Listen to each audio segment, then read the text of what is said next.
Muy bien. Trabajé para los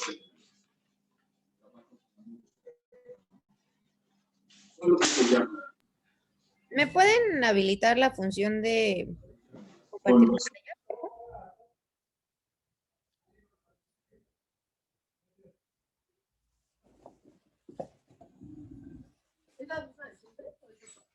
La misma de siempre.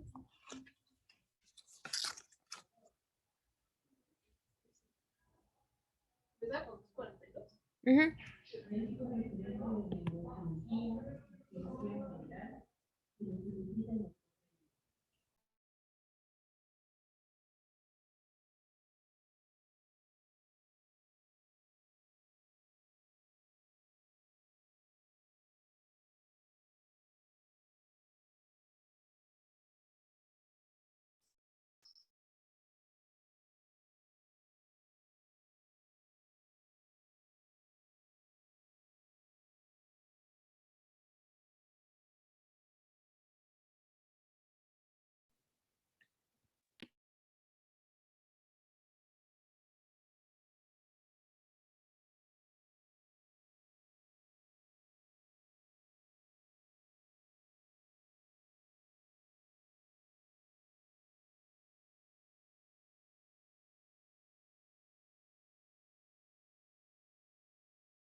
Buenas noches.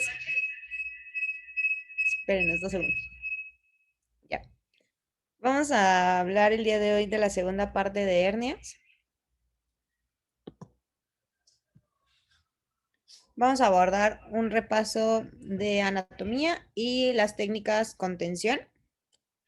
Entonces, los objetivos de la clase del día de hoy va a ser conocer la importancia de la anatomía de la pared abdominal y aplicar los conocimientos para discernir cuál es la mejor técnica quirúrgica dependiendo del contexto del paciente, así como identificar al paciente en riesgo de complicaciones postquirúrgicas y la forma de prevenirlas y tratarlas. Entonces, vamos a empezar con las preguntas de anatomía. Irving, ¿me puedes recordar cuáles son las paredes del abdomen, por favor?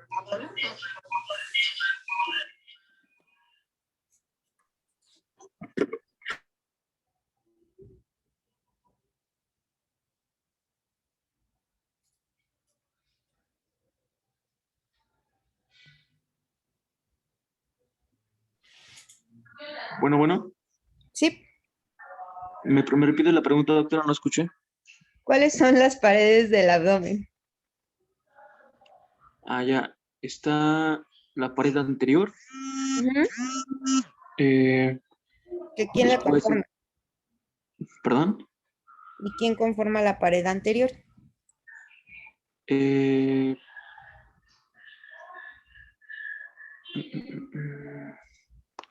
Yo te ayudo, ¿Qué Angélica. músculo? Ajá. Son los músculos de la pared abdominal, son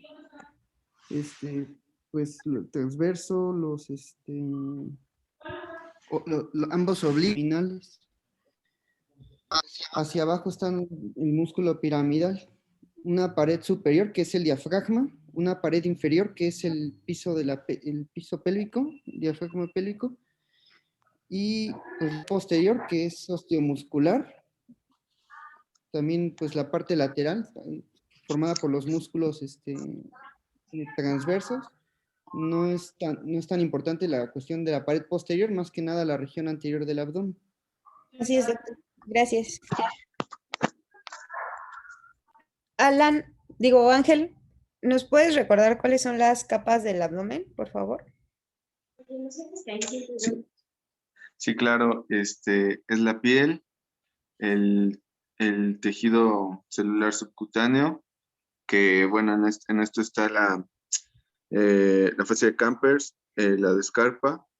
Posteriormente está el oblicuo externo, el oblicuo interno, que ya es la parte muscular, el, el músculo transverso y la fascia transversal. Ya posteriormente el peritoneo. Faltó una pequeña fascia, no sé si alguien la pueda mencionar, aparte de la fascia de Camper y la de Scarpa. Está la fase denominada de Gallaudet, doctor. Exacto, esa también hay que recordar. Sí, disculpa. Perla, ¿cuáles son los vasos sanguíneos que se encuentran en el tejido celular subcutáneo?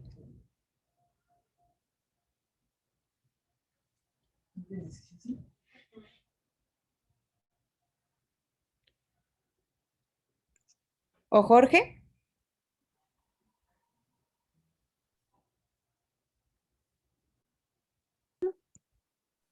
¿Sí me escuchan? Sí. ¿Me escucha? Yo te ayudo allí. ¿Te refieres a cuando hacemos la disección en este nivel? Sí, porfis. Bueno, o sea, tenemos que dividirlos son pedículos que son importantes cuando nosotros realizamos esta disección y va a haber, por decir, una rama, un pedículo medial, intermedio y lateral. Más medial, o sea, pegado a la línea, está la punta externa superior, la epigástrica superficial, que también se conoce como se llama subcutánea abdominal, y lateral, ya pegado externo, es la circunfleja ilíaca superficial. Ok, gracias, Jess. ¿Alguien me puede decir qué músculo es el que va a formar el ligamento inguinal? Es la ponerosis del oblicuo externo, Angélica. Así es, No me Nico, equivoco. gracias. Y bueno, también tenemos el músculo transverso. ¿Alguien se acuerda cuál es la importancia de este músculo? Sí, doctora. La importancia de los transversos es que forman las vainas de los rectos, Ujú, no, parte de ellos. así es. ¿Y quién forma al tendón conjunto o al área conjunta?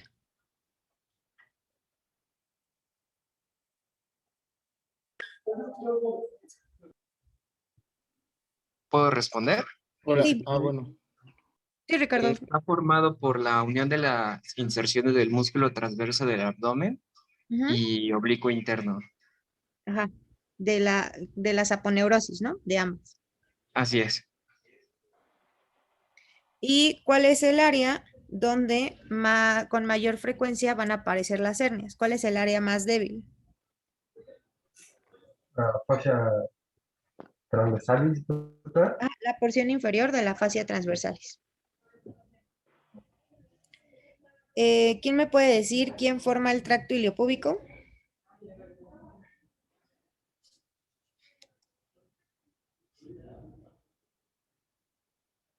Moy, ¿estás ahí?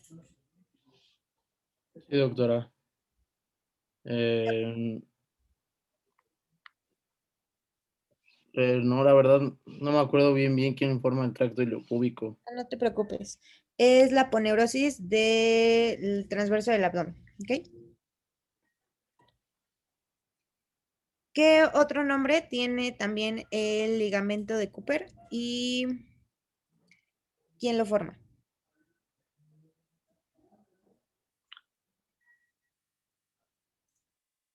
Doctora, el ligamento de Cooper, Ujú. también se dice ligamento lacunar.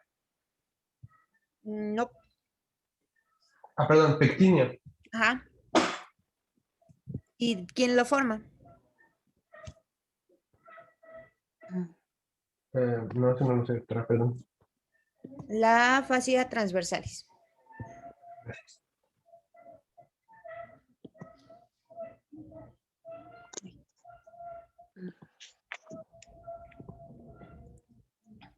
¿Quién se acuerda cuáles son los bordes del ligamento inguinal?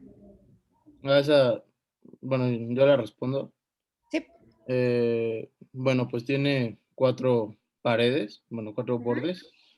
Empezando del borde anterior, es la poneurosis del oblicuo externo y también va a estar reforzada por el músculo oblicuo interno y, bueno, parte del transverso. Así es. En la parte, bueno, yéndonos a la parte superior, va a estar las fibras arqueadas del oblicuo interno y el músculo transverso. Luego, si lo vemos ya en la parte posterior, es la poneurosis del transverso del abdomen y la fascia transversalis. Y ya en la parte inferior está formada por el ligamento inguinal. Así es. Ahora, Gris, ¿estás ahí? ¿Me puedes decir cuáles son las 3 fascias que conforman el cordón espermático?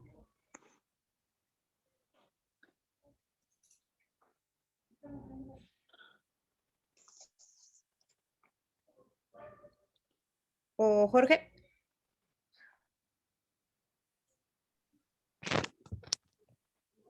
¿Lo puedo contestar, doctor? Sí, Ricardo, por favor.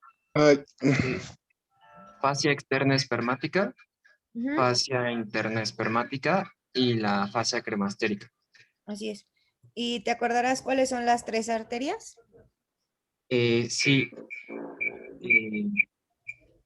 la vasos cremastéricos, Ajá. la testicular Ujú. y creo que la pampiniforme. No, la deferencial. Referente. Ah, de acuerdo. ¿Y alguien más que nos pueda decir cuáles son las venas que conforman el cordón espermático? Yo, doctora. Sí. Ahí sí sería las zonas testiculares y el Ujú. plexo pampiniforme. Uniforme. ¿Y qué más? Te faltan dos más. Eh, Ahorita, ¿cuál se le fue a Son Ricardo? las venas cremastéricas, perdón. Ajá. Y falta una. Mm, La D. la diferencia. Son parecidas, ¿no? Las arterias. Ujú. Y por último, ¿cuáles son los tres nervios que conforman el cordón espermático? Buenas noches, doctora. ¿Puedo participar? Sí. Es ramas del nervio genitofemoral. Ujú. eh, Ay, se me fue. Sí, vas bien. Em,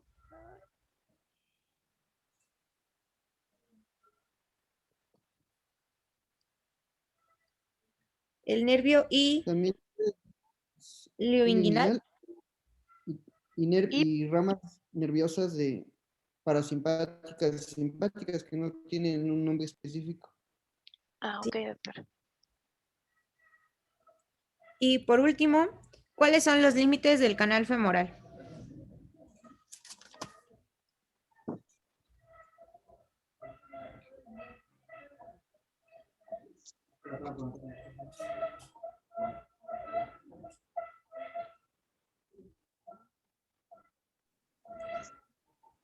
¿Puedo participar, doctora? Sí, por favor. Son 4 límites: el frontal, el posterior, el lateral y el vértice. El frontal es la cintilla iliopubiana. Ujú. Posterior, el ligamento de Cooper o ilopectíneo. Y lateral, la vena femoral, y vértice, la espina del pubis. Ok, así es. Bueno, vamos a pasar ya a la segunda parte de nuestro tema, que van a ser las vías con tensión. Entonces vamos a empezar con las técnicas Schultes. Entonces lo primero que tenemos que hacer, como todas las técnicas, es saber en quiénes lo vamos a indicar. Sebas, ¿sabes en qué pacientes está indicado esta técnica?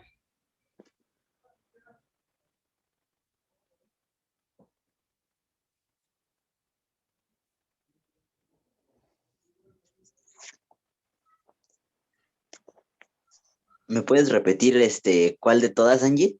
La de Schultes, porfa. Schultes. Ajá. Bueno, esta yo sabía que puede servir más para cuando tienes, no sé, una hernia recidivante. Ajá. Y pues, no sé, también, pues no sé, dependiendo la clasificación de, no sé. Infectada, Sebas.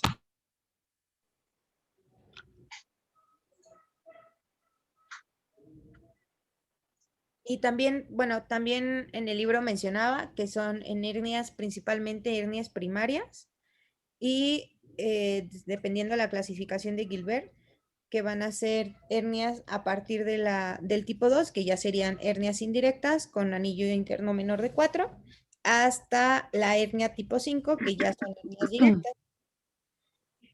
Seba, ¿sabes cuáles son las ventajas de esta técnica? Angie, Mande. me gustaría agregar algo sobre la Sí. técnica de Shoelace. Fíjate que les mandé unas guías que son del Hernia Group, donde se realizó un consenso entre varias organizaciones, la Sociedad Americana de Hernia, la Sociedad Europea de Hernias y varias más, en la cual se concluyó que la hernioplastia inguinal sin tensión, la técnica de elección es la técnica de Schuldeis, y va a estar indicada en pacientes jóvenes, idealmente menores de 18 años, que tengan una hernia L1, L2, es la principal indicación, o en un paciente que rechaza una plastía inguinal con tensión, o sea, con hernia. Son las dos únicas indicaciones en las cuales se pudiera intentar ese tipo de hernia. de todas las técnicas que vamos a ver ahorita de reparación sin tensión, es la que tiene menor recurrencia, tiene una recurrencia aproximadamente del 1.9%. Hay otra técnica que no está tan descrita, que es la técnica de Sarda. No sé si ahorita la vayas a mencionar, es otra plastía inguinal con tensión y también tiene una recurrencia similar de 1.9%. Sin embargo, estas guías mencionan que se requieren más procedimientos, bueno, un mejor estudio. Se había realizado un ensayo clínico aleatorizado en el cual se demostró que tenían una similitud Schuldeis y de Sarda. Actualmente este grupo recomienda Schuldeis como la técnica de elección, es un nivel de evidencia 1A. Si hay infección convencional, pues realmente no es técnica de elección. Gracias, doctor. Bueno, entonces en la técnica lo primero que tenemos que hacer es infiltrar los nervios. Igual se van a infiltrar de preferencia de manera Pregunta el individual. doctor Pinto en el chat si Schuldeis es contención. Sí, Schuldeis es contención. Ahorita vamos a ver solo contención. Bueno, Angie, también acuérdate que hay variaciones de la técnica, ¿no? La técnica de Schuldeis original describe son unión de 4 planos, pero hay una modificación que utiliza solamente 3 planos. Entonces también es importante que lo sepan y que si en algún momento lo leen, no se confundan. Ok, doctor. Gracias. Entonces,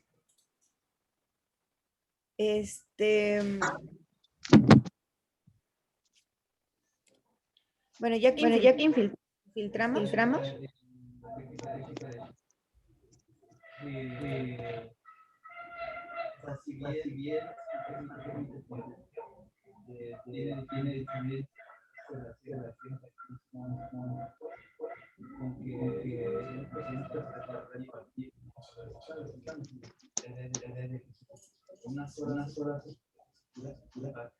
No te escuchas bien. No se escucha nada. ¿Los demás pueden apagar su micrófono, por favor?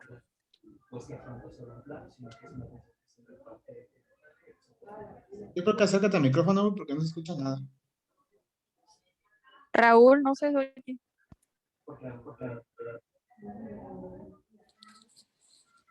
Gracias, doctor. Angélica. Mande. No se escuchó lo que dijo el doctor Raúl. Se escuchó como un eco y por tu micrófono, creo, no sé. No, el mío estaba apagado.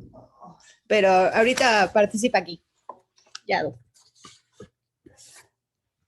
Ajá, que hay que tomar en cuenta que en la técnica de Schuldeis, a diferencia del resto de las plastillas que vamos a ver, pues seguro viene más adelante McVeigh o Bassini,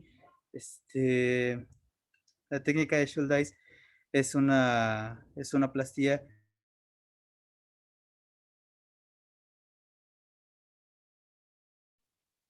Ahora se cortó, o no sé si yo soy el que no escucho. No escuchas, Nico. No se escucha.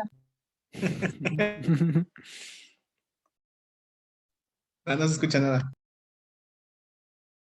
Los planos que tenemos, o ya sean 3 o 4, dependiendo de la variante técnica, se utiliza una sola línea o una sola sutura, pues, para todos estos planos, y eso hace que la tensión quede repartida, porque pues a mayor área, pues menor presión, y lo que eso es lo que beneficia y que pues hace menor riesgo de recidiva.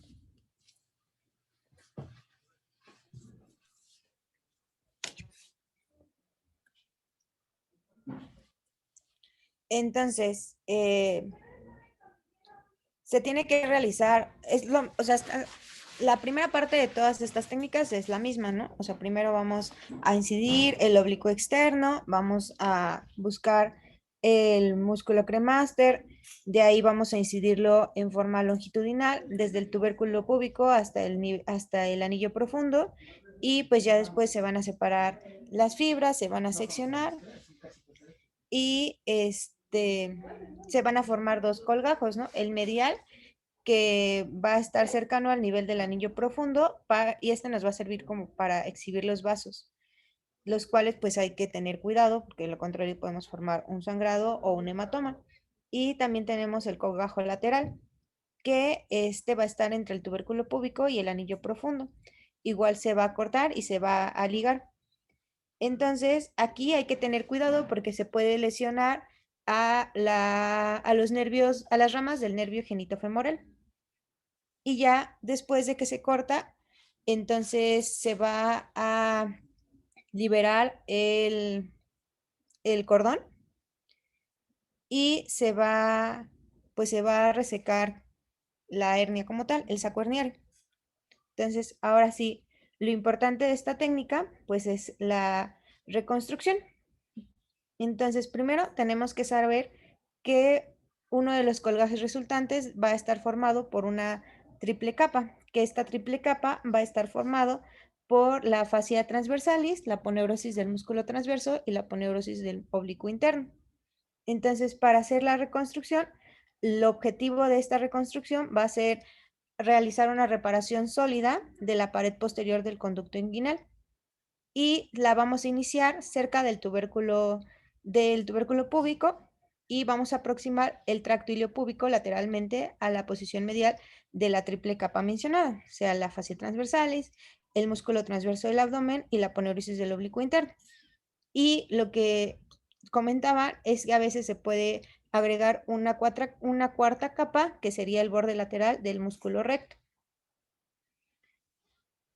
Entonces, la sutura va a seguir continuando hasta hacia el anillo interno y cerca de la mitad del camino, donde el borde lateral del recto pues, se va a encontrar casi vertical al ligamento inguinal. Al llegar al anillo interno, se va a tomar con la sutura el extremo proximal o lateral del cremaster y va a formar parte, lo vas a jalar de lateral a medial y lo vas a llevar hacia la fascia transversalis, hacia el músculo transverso y hacia el oblicuo interno. Y con esto lo que vas a hacer es crear un nuevo anillo interno. Luego vas a regresar tu sutura hacia el tubérculo del pubis. Y con esto se va a formar una segunda línea. Esta segunda línea nos va a ayudar a aproximar los bordes del músculo transverso y del oblicuo interno. Y bueno, ya esta la vamos a terminar hasta el tubérculo púbico y de aquí nos vamos a anudar. Entonces, lo importante de estas van a ser las líneas de reparación. También se dice que si estas líneas, si en estas suturas nos quedó muy tenso, entonces se puede realizar una incisión que se llama como incisión relajante y pues ya de esta forma se va a mediar la tensión que nos va a dar esta técnica. Cuando terminamos con esta parte, vamos a cubrir con el oblicuo externo para proteger la pared posterior del conducto inguinal. Esto nos va a permitir como desplazar el anillo superficial más o menos de 2 a 3 centímetros. Y esta porción medial del conducto inguinal es el área más común de recurrencias directas en esta técnica.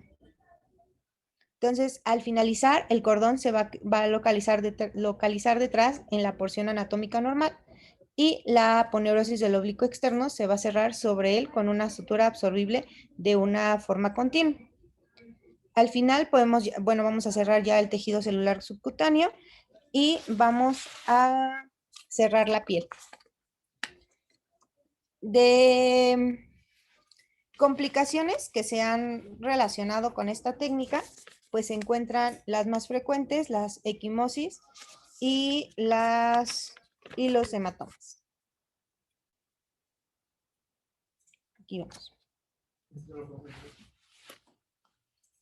Luego tenemos la técnica inguinal con tensión de Bassini. ¿Me escucha?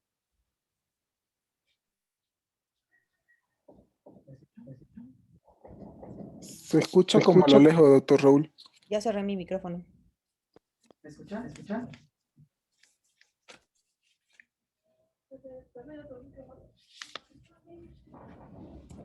¿Escuchan al doctor Raúl?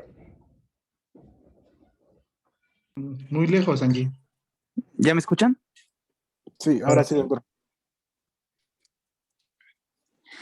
Bueno, aquí Yo en sí lo Chulay, escucho. en general, pues hernia es un poco complejo, o sea, entenderlo, pues es meramente teórico, ¿no? Schuldeis en especial es una plastía que no es sencilla, ¿no? De ahí que pues está una escuela que es la clínica de Schuldeis, pues donde la gente lo hace y, pues hay gente en otro lado que lo hace, pero pues los mejores resultados pues son precisamente de la gente que lo hace allá, ¿no? O es lo que se ha descrito.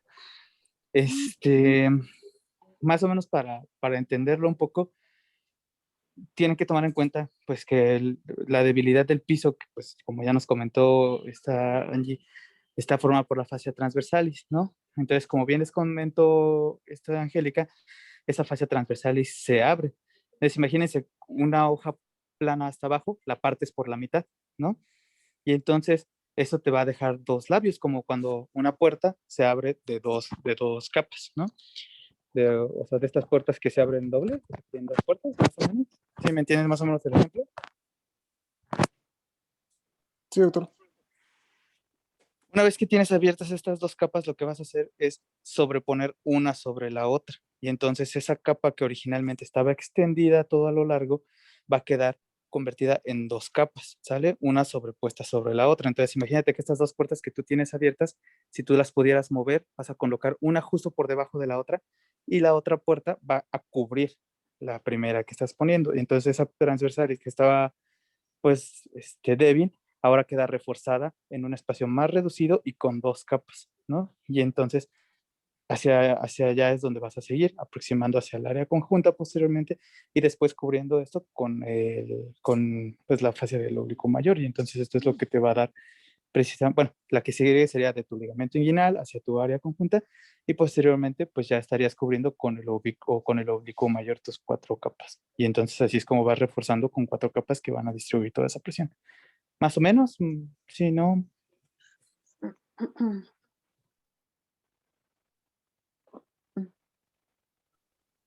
Doctor Raúl. No sé. En la primera línea de sutura, doc, casi no me quedó claro. O sea, se toma la triple capa, la transversalis, la oblicuo menor y el transverso, el oblicuo interno, perdón, y transverso, se une al ligamento inguinal, ¿verdad?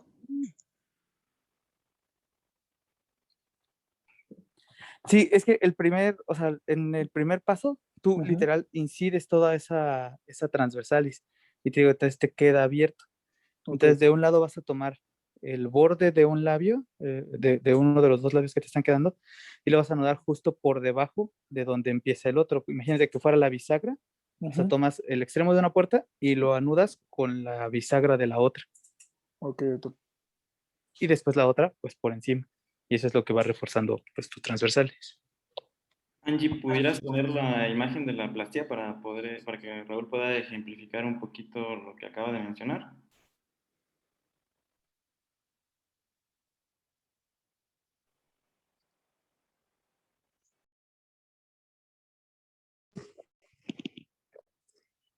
Sí, Nico, mira, es como abrir parte de la pared posterior y la vas a formar haciendo como un tipo chaleco. Todo esto lo vas a hacer pues con la fascia transversalis, como ya hemos comentado. Entonces, como ya han dicho, pues sirve también para hernias indirectas y para directas. Por eso hacer un tipo chaleco con la fascia transversalis. No sé si tengan la imagen. ¿Ubican los trajes de los viejitos que van cruzados? Esos sacos que entran como hacia un lado y se abotonan hasta del otro lado, pues los sacos como antiguos o bueno, pues de antes, es más o menos ese el concepto que se hace con la transversalis, o sea, pasas una por debajo y la otra justo encima y entonces ahí la duplicas. Ah, ok, ya entendí. Algo que me gustaría agregar en esta técnica de Schuldeis es que cuando ustedes hagan la incisión de la pared posterior del conducto inguinal, o sea, la fascia transversalis, hay que recordar que los vasos... ¿Pueden ver mi cursor o no? No, doctor. Mm, Arriba en ver opciones podría poner ahí solicitar control remoto, creo. opciones, listo. anotar. En donde dice anotar, ahí le va a salir. Ok, ¿ya lo pueden ver? ¿Pueden ver mi cursor? Bueno, realmente... No, no se ve. ¿Ahí? ¿Ya lo pueden ver? No, no se ve tu cursor. Bueno, voy a ver si puedo señalar aquí. Esta zona.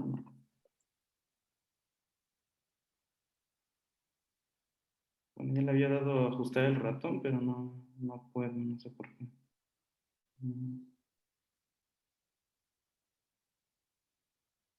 Dibujar una línea, una flecha. Ok.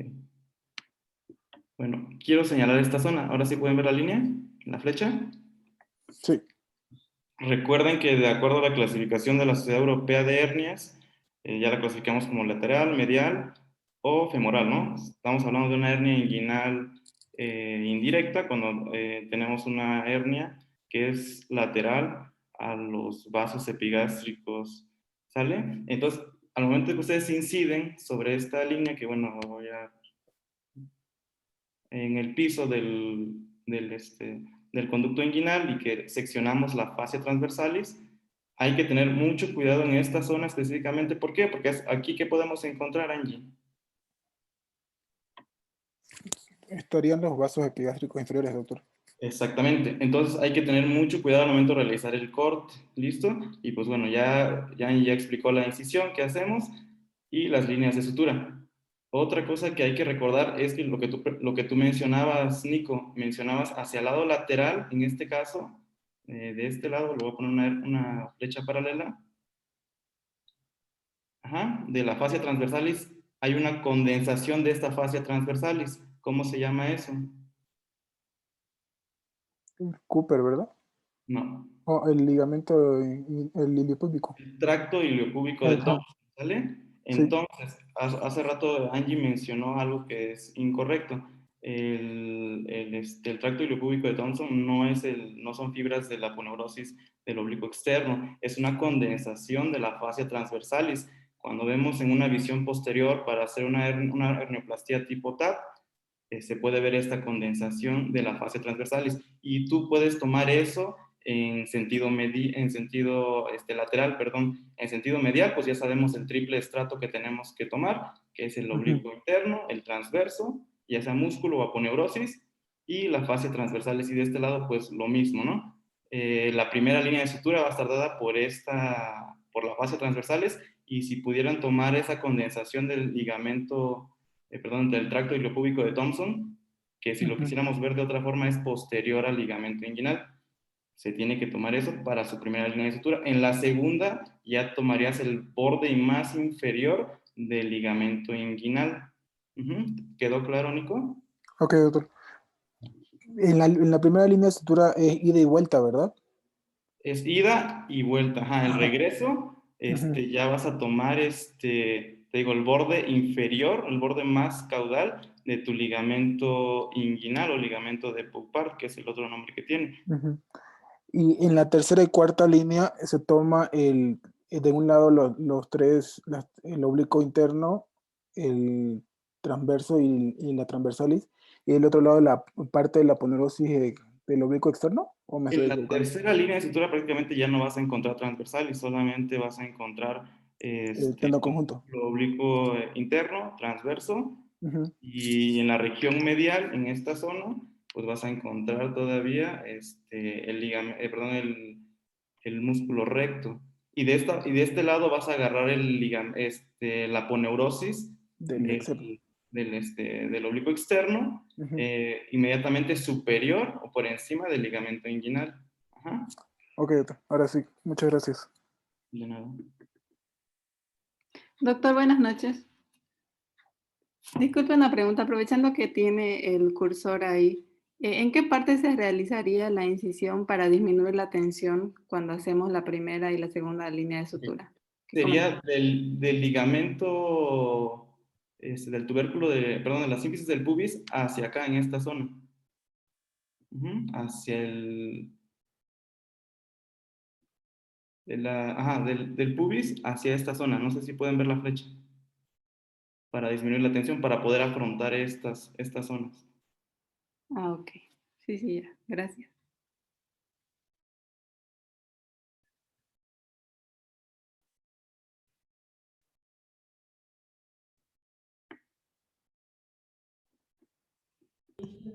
Bueno, ahora con la técnica de Bassini, pues igual.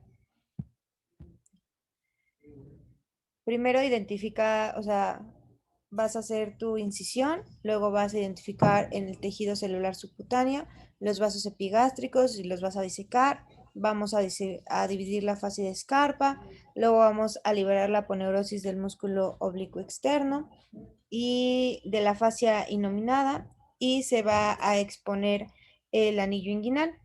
De ahí vamos a hacer una incisión en la aponeurosis del oblicuo externo para poder permitir la exposición del canal inguinal. Se va a liberar la hoja superior de la aponeurosis de este músculo, pues con tijeras. La hoja inferior se va a separar del cordón espermático en los hombres o del ligamento redondo pues en las mujeres. Y se van a exponer las ramas genitales de los nervios ilio-hipogástrico e ilioinguinal. Después vamos a aislar el cordón espermático de la pared del canal inguinal. Se va a iniciar del pubis deslizando un dedo por debajo del surco formado por el ligamento inguinal y luego por encima del músculo oblicuo interno. Y después podemos poner ahí un drenaje Penrose para jalar hacia adelante para poder desprenderse de la pared posterior del canal inguinal. Y el cordón espermático, pues así va a quedar completamente liberado. Y tiene que estar liberado del anillo inguinal profundo hasta el tubérculo del pubis. Aquí vamos a poder visualizar el oblicuo interno, la fascia transversales y el ligamento inguinal inferiormente.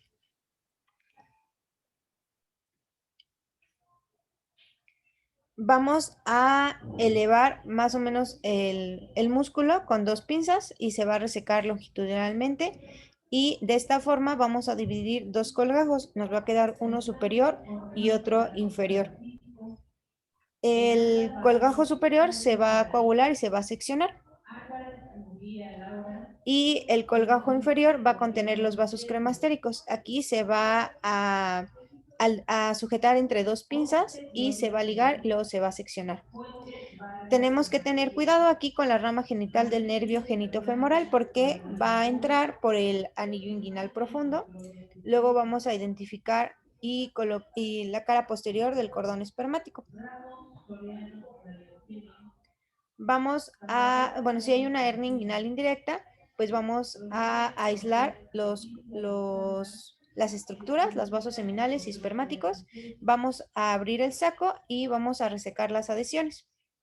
Luego vamos a reducir el contenido de este saco a la cavidad abdominal y este saco se va a ligar con material de sutura que tiene que ser de absorción lenta.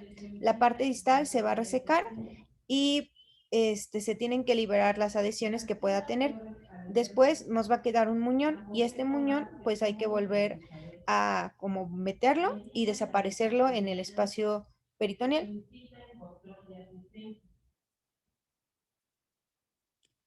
Aquí, por ejemplo, vemos el lipoma preherniario que también se debe aislar del cordón espermático y ligar.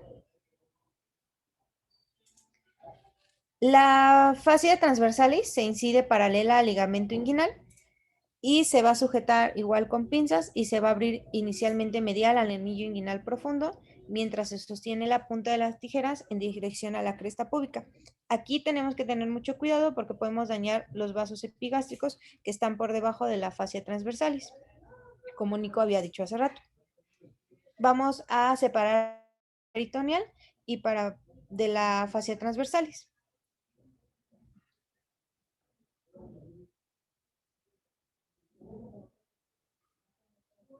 Y la parte redundante y debilitada de la fascia transversalis también la tenemos que resecar en el borde inferior de los músculos oblicuo transversos e internos. Y el borde inferior de la fascia transversalis casi siempre muestra una vena marginal internamente, en la cual se tiene que ligar o cauterizar para evitar sangrados. De aquí se va a realizar una disección roma con los dedos para buscar si hay alguna hernia femoral asociada. Se tiene que seguir con una reparación de la hernia que va a abarcar la primera sutura que vamos a colocar va a ser medial y superiormente a la vaina del músculo recto del abdomen. Aquí vamos a colocar las pinzas debajo de la fascia transversales para alejar la grasa preperitoneal y un farabeo para sostener la triple capa que hace rato les mencioné y las estructuras subyacentes. Para facilitarnos la colocación de la sutura que va a estar por debajo del tubérculo, el periósteo púbico y el ligamento inguinal. De las demás suturas que vamos a colocar, van a incluir la triple capa superior a unos 3 centímetros del borde inferior y de aquí las vamos a ir escalonando a 1 centímetro de distancia y tenemos que tener cuidado para no lesionar el nervio ileo-hipogástrico. Y abajo el segundo y tercer punto, lo que tienen que incluir van a ser la fascia transversalis, el ligamento inguinal y el ligamento de Cooper. El cordón se va a recolocar en el canal inguinal y la fascia oblicua externa se va a reconstruir. La fascia superficial y la grasa subcutánea después se van a colocar con puntos separados y hay que tener cuidado de no dejar espacios muertos y ya se puede cerrar la piel.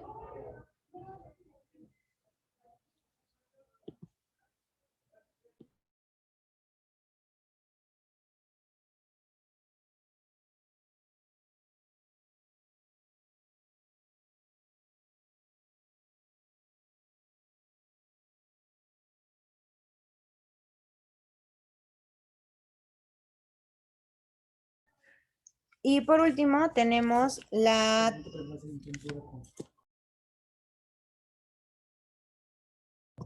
¿Alguien tiene duda con respecto a Bassini?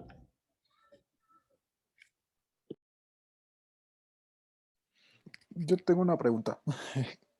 Yo había leído que que el punto que se da en la triple capa y en la parte, bueno, superior, en la parte inferior, en la parte con el ligamento inguinal se hace el punto en M y que era con puntos de seda. No sé en el hospital cómo lo hacemos. La verdad que nunca no he entrado a una cirugía de esas. Quisiera ahí, comentar, la plastía de Bassini, exactamente como dice Nico, está descrita como una sutura en M, es decir, van a entrar en su triple estrato medialmente, van a salir en ese triple estrato y van a volver a entrar, ¿no? Entonces van a hacer prácticamente una M en el colgajo medial de la plastía. Yo tampoco realmente he visto que se realice. Realmente este tipo de plastías están descritas como sin malla o algunas con tensión. La Schuldeis ya veíamos que pues tampoco tiene tensión y que tampoco ocupa malla. Pero su tasa de recidivas pues es bastante alta. Por lo tanto, prácticamente no las usamos. Personalmente no sé qué digan mis compañeros. No he visto una plastía real de Bassini.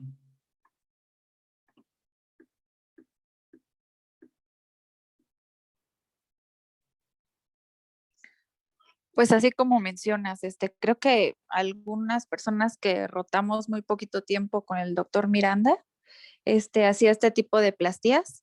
El doctor Miranda es un adscrito, que, bueno, ahorita ya no está por lo del COVID y eso, pero evidentemente estas plastías, como bien dijiste, pues tienen alto grado de recidiva y yo la he visto tal vez 1 o 2 veces con el maestro Miranda y sí hacía, utilizaba pues sutura con Vicryl más que nada y seda.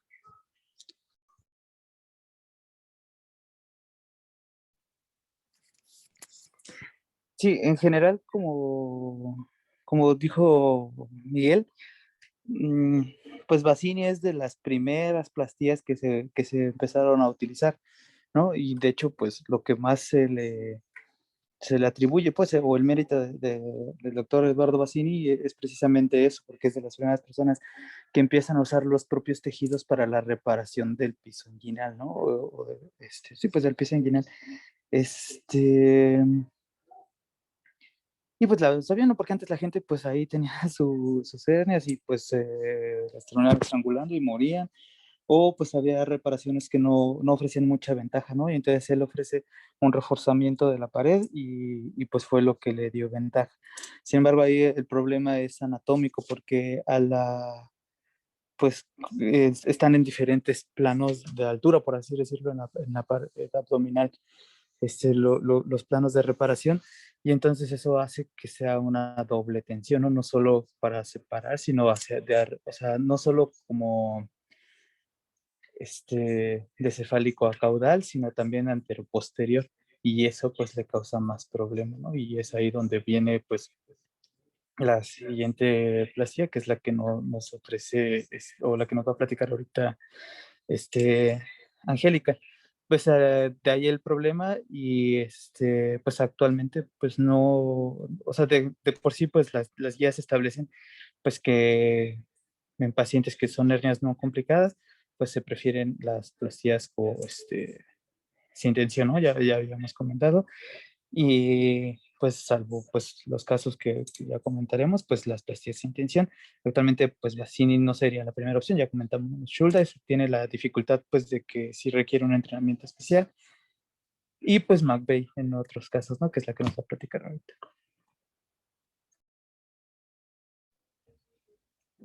Y ya para terminar con las técnicas con tensión, tenemos la técnica de McVeigh.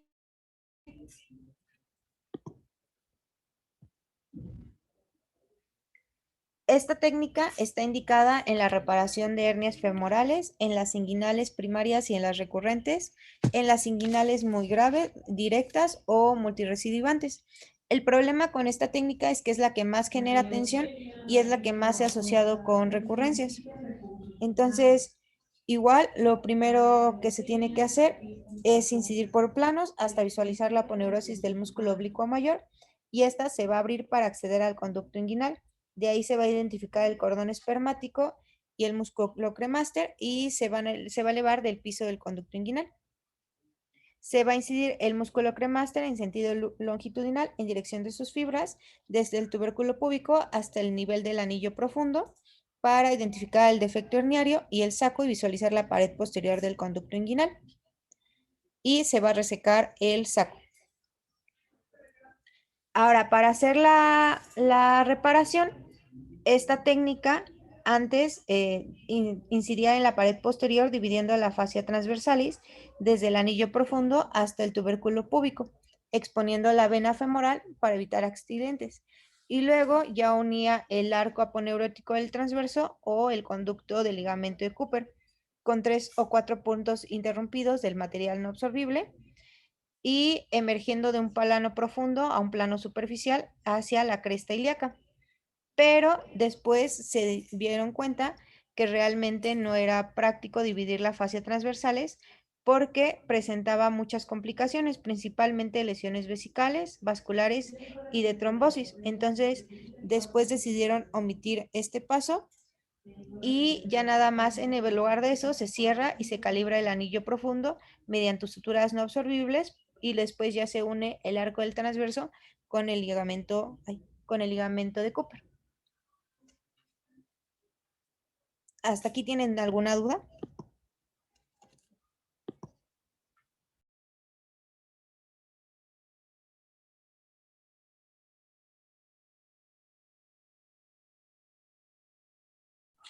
Angie, pregúntale a los R1 cuál es la diferencia de dónde a dónde se une la técnica de Bassini y la de McVeigh.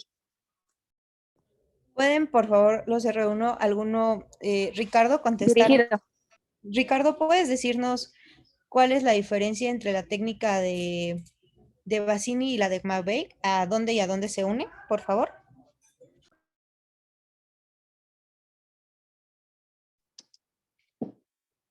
Por lo que entiendo, lo que las separa es el ligamento ilioinguinal, una de otra. Mm,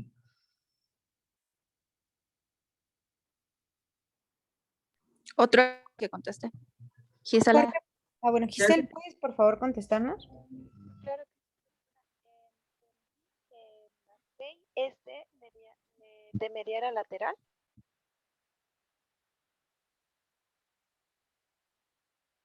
Bueno, Ajá. Entendí, doctora, que en McVeigh de medial a lateral.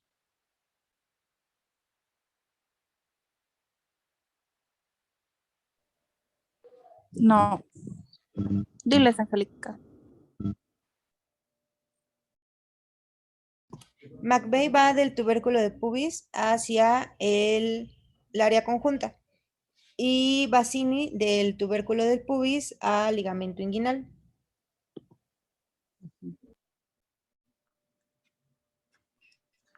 Los R1 que tengan duda, pregunten si no les queda muy claro. Ya sé que es un tema complicado y es de R2. Hay que leer bien la anatomía.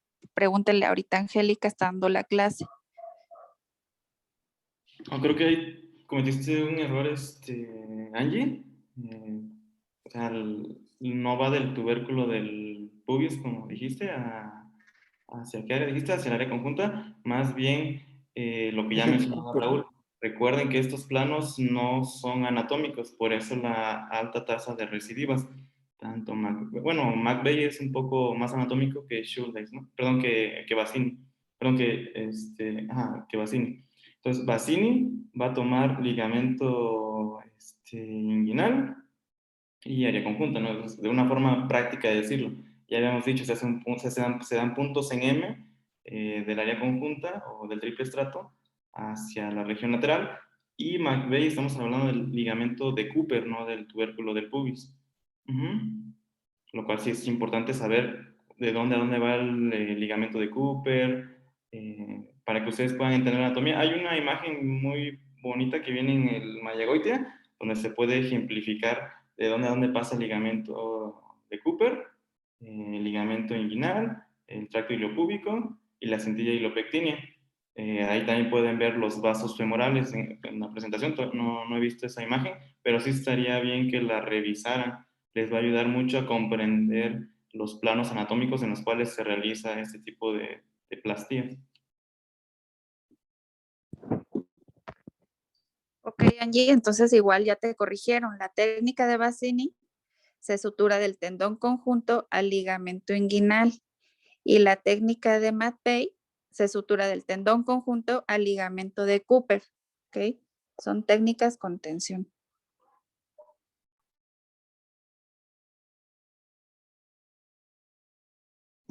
Sí, doctora.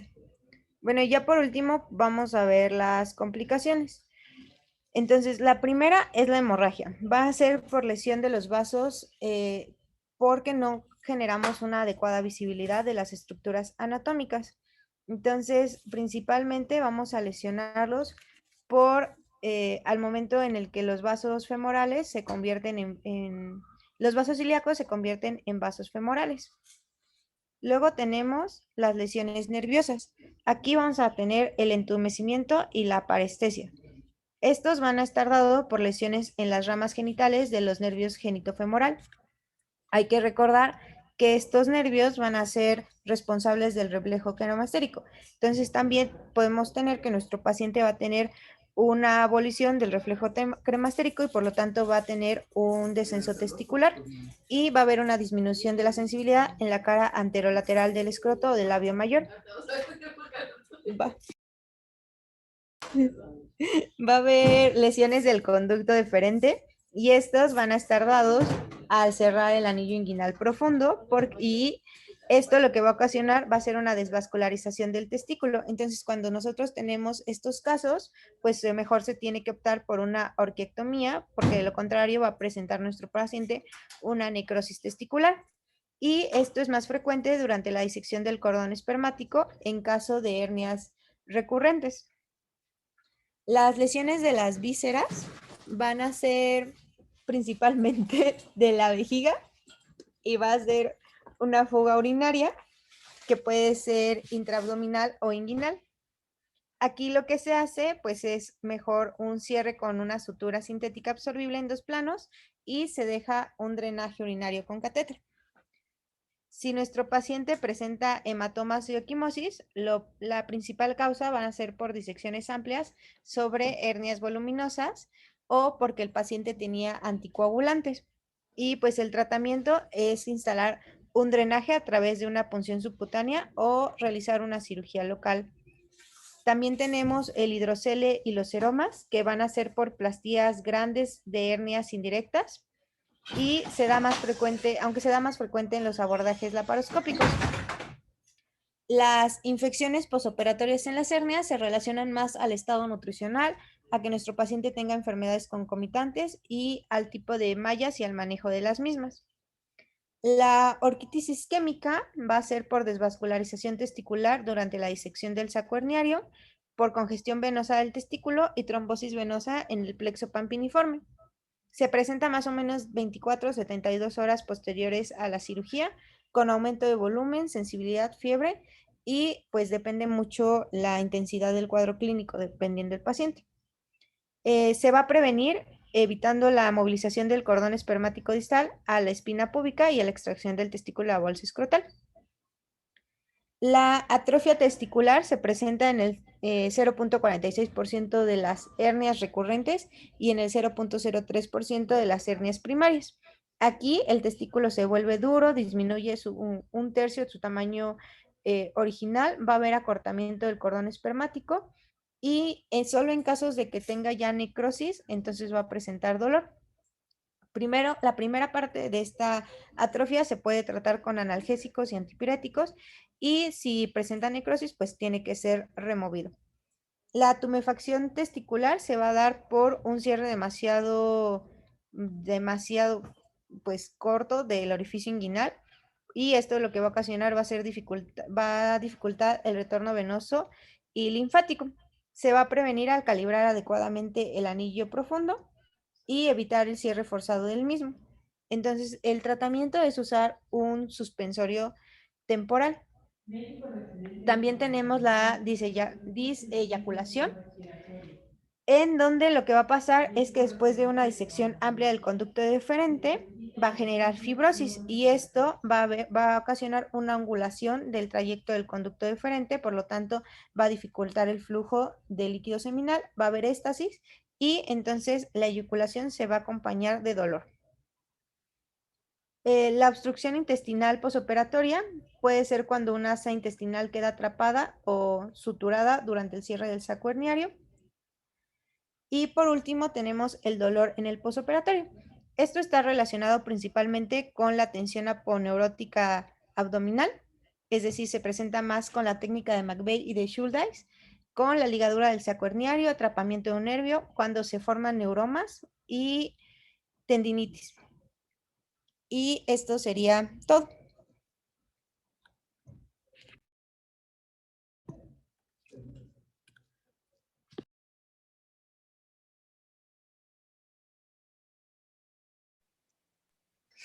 ¿Alguien tiene alguna duda? Perdón, doctora. El doctor Pinto pregunta en el chat cuáles son las indicaciones y contraindicaciones de McVeigh.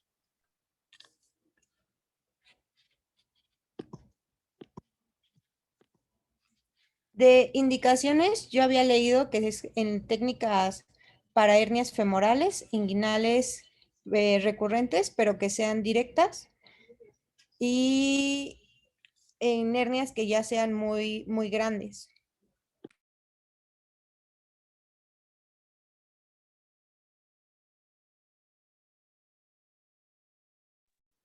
Bueno, comentando la pregunta del doctor Pinto, en las guías del Hernia Search comentan que realmente, les digo, la única técnica o plastía sin malla que está recomendado es Schuldeis.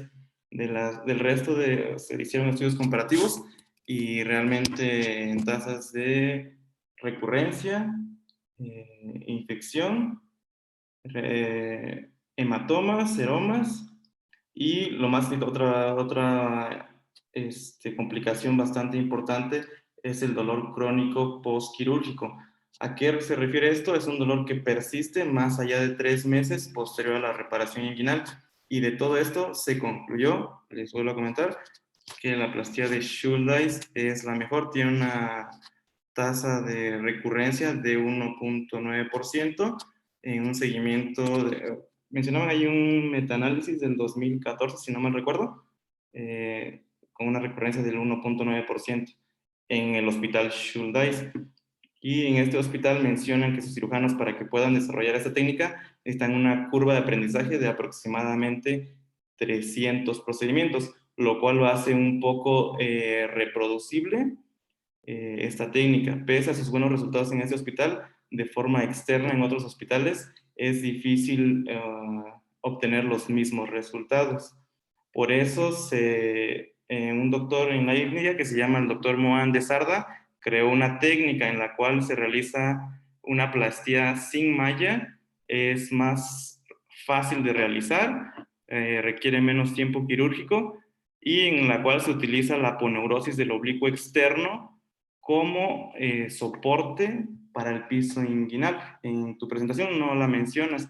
Les mandé las guías hace como casi una semana, donde mencionan esta técnica. Entonces, si pudieras regresar a alguna imagen donde podamos ver ¿cómo se llama? El cordón inguinal y una vez que se abre la aponeurosis del oblicuo externo, para que podamos ejemplificar cómo se realiza esta técnica. Ok, bueno.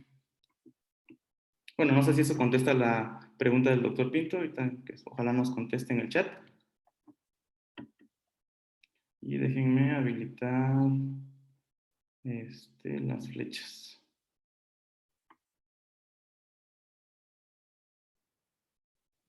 Ok.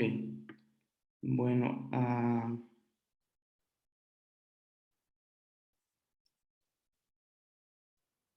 voy a borrar todo esto. Comenta el doctor Pinto que no la responde por completo. No sé si alguien más quiera comentar algo de mis compañeros antes de que les explique esta técnica.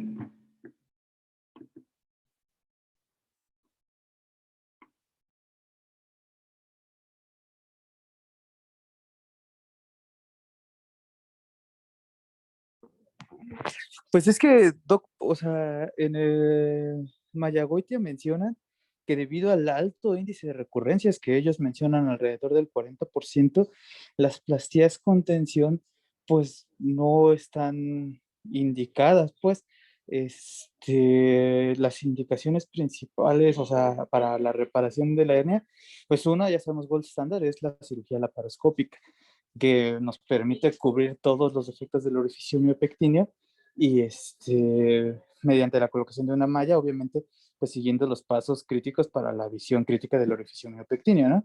Y colocación de una malla amplia.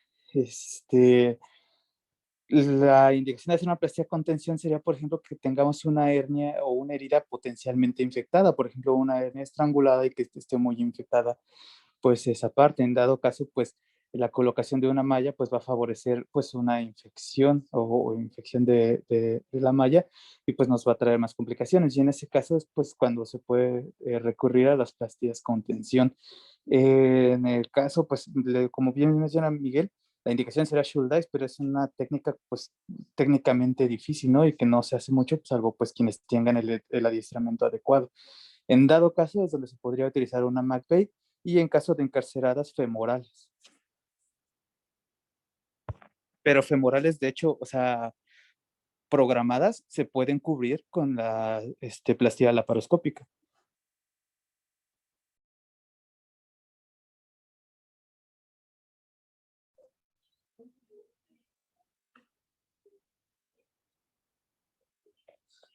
Sí, comentó el doctor Pinto que cuando elegiríamos una McVeigh sobre una Liechtenstein y que está correcto lo que comentaste, Rulo. Una indicación es la contaminación de la pared y la otra muy simple es pues no tener la malla, ¿no?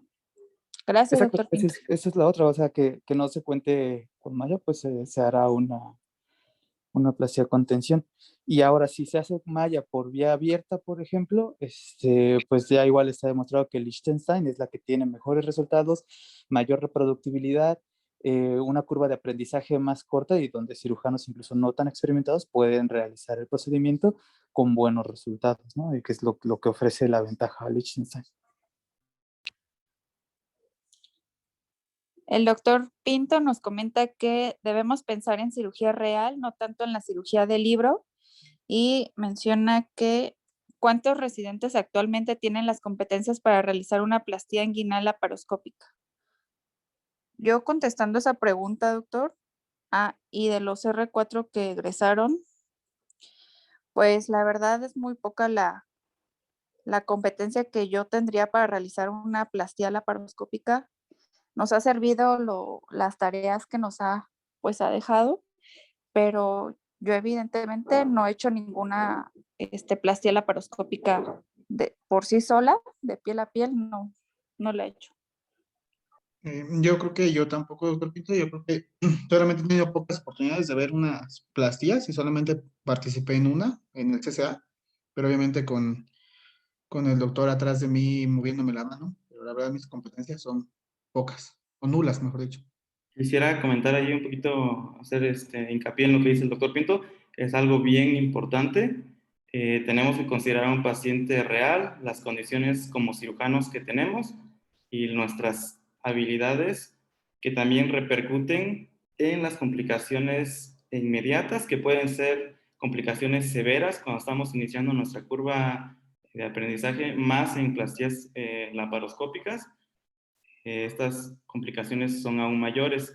Ahora, hablando del, bueno, la malla y cuándo no usar malla, les mencionaba al principio de la plática que realmente la malla, las indicaciones de no usar malla, pues son lo que mencionaba el doc, si no tenemos la malla, o que la decisión del paciente sea específicamente esa, que no quiera usar malla, que él no desee usarla, ¿no? Son indicaciones importantes.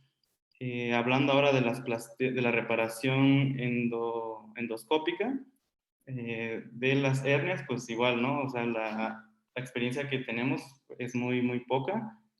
Yo personalmente, con el doctor Pinto me tocó afortunadamente realizar una plastía inguinal tipo TAP y creo que fue en una ocasión o dos, no recuerdo bien, pero sí, realmente necesitamos mucha práctica para poder considerarnos cirujanos hábiles en estos procedimientos.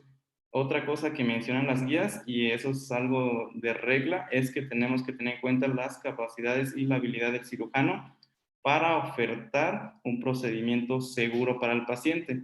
Es decir, si yo personalmente que no tengo estas capacidades en este momento y no puedo realizar una plastía segura, ya sea tipo TAP o TEP, pues bueno, yo tengo que tomar en cuenta mis habilidades, las condiciones del paciente, los factores o los riesgos que tenga el paciente y también si el paciente tiene una hernia inguinal bilateral. Esto cuando hacemos una plastía laparoscópica podemos verlo, valorar el lado contralateral y valorar si hay alguna hernia del otro lado y repararlo.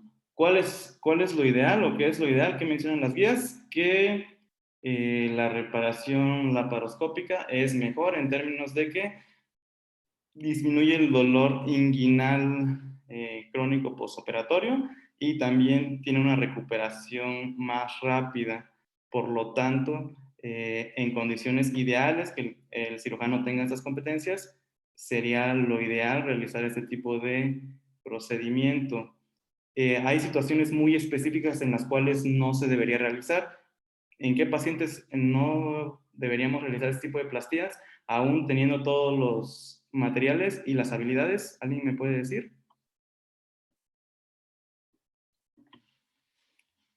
R2, Angie, ¿qué estás exponiendo?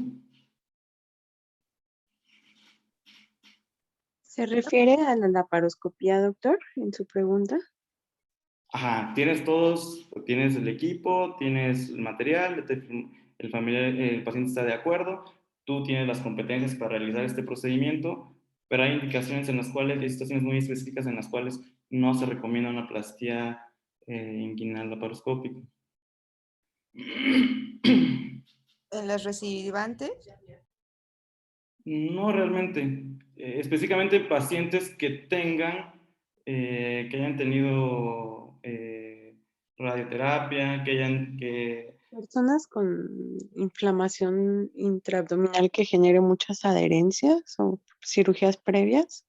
Ajá, y pacientes que tengan ascitis, que tengan alguna complicación abdominal que dificulte el procedimiento.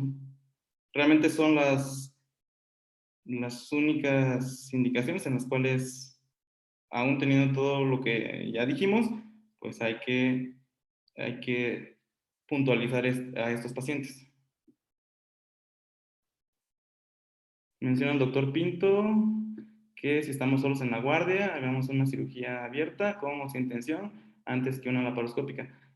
Yo creo que pues, muy de acuerdo con el doctor Pinto. No tenemos las capacidades para hacer una plastía inguinal laparoscópica.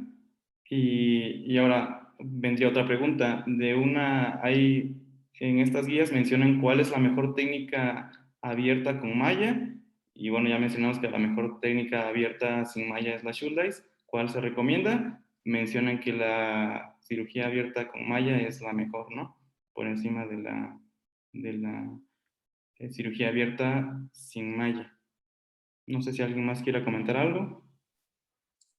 Igual, Angélica, pues ya eres R2, entonces tienes que poner algo de artículos en tus clases de medicina basada en evidencias, por ejemplo, comparando las plastías con tensión, cuál es la mejor, pero ya hablando con artículos de evidencia, mostrándoles a los R1 pues todas las gráficas que hemos, pues que la mayoría hemos expuesto en las clases, porque pues igual me parece que la clase de ayer de los R1 no tenía bibliografía, la tuya sí tenía, pero no te limites nada más a un libro o una bibliografía, ¿sale? Entonces busca más artículos, también nos lo recomendó el doctor Pinto, y pues recuerda que ya son clases de R2. Sí, doctora. Lo digo para sus demás compañeros, y no sé si vas a dar el otro tipo de plastías, o si nada más es ahí va alguien a dar el tema como tal, otro Hasta tema ahí, de doctora. plastías.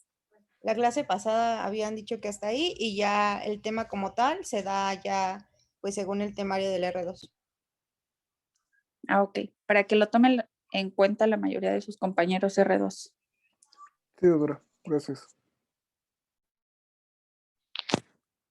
Bueno, pues entonces continuamos mañana con tema de R3 y pues nada más, salvo que alguien tenga algún comentario, pues yo creo que sería todo.